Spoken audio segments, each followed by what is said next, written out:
Alam mo, minsan napapaisip ako kung gaano kabilis lumipas ang panahon. Naaalala mo pa ba nung bata ka? Yung panahong walang hangganan ang mga pangarap mo.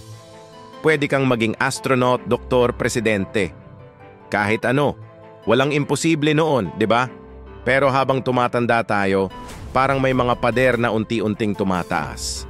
Hindi naman biglaan, pero bawat pagkabigo, bawat hindi ka pwede dyan, bawat mahirap yan, naging isang brick sa pader na ngayon ay halos hindi mo na maabot.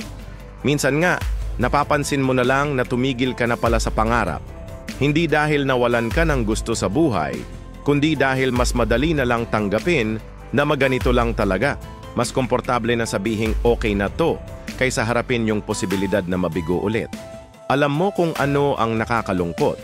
Yung routine na kinagisnan mo, yung stable na buhay na tinatahak mo ngayon. Minsan parang kulungan na rin. May trabaho ka, may sweldo, may schedule.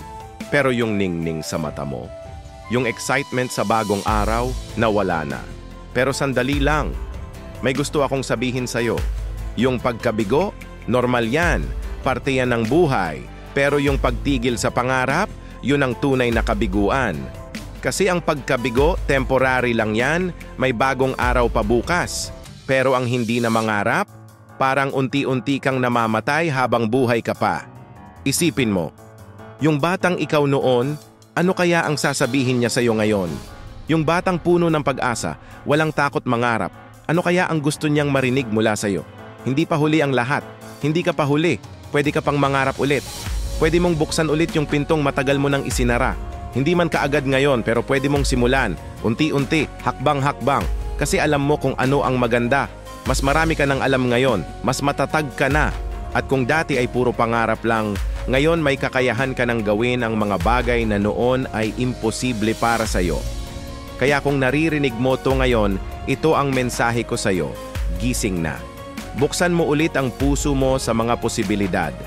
Hindi man perfect ang journey pero mas maganda ang buhay na may hinaharap kaysa buhay na nakakulong sa takot. Kung relate ka sa kwentong to, i-share mo naman sa comments ang mga pangarap mong gusto mong buhayin ulit.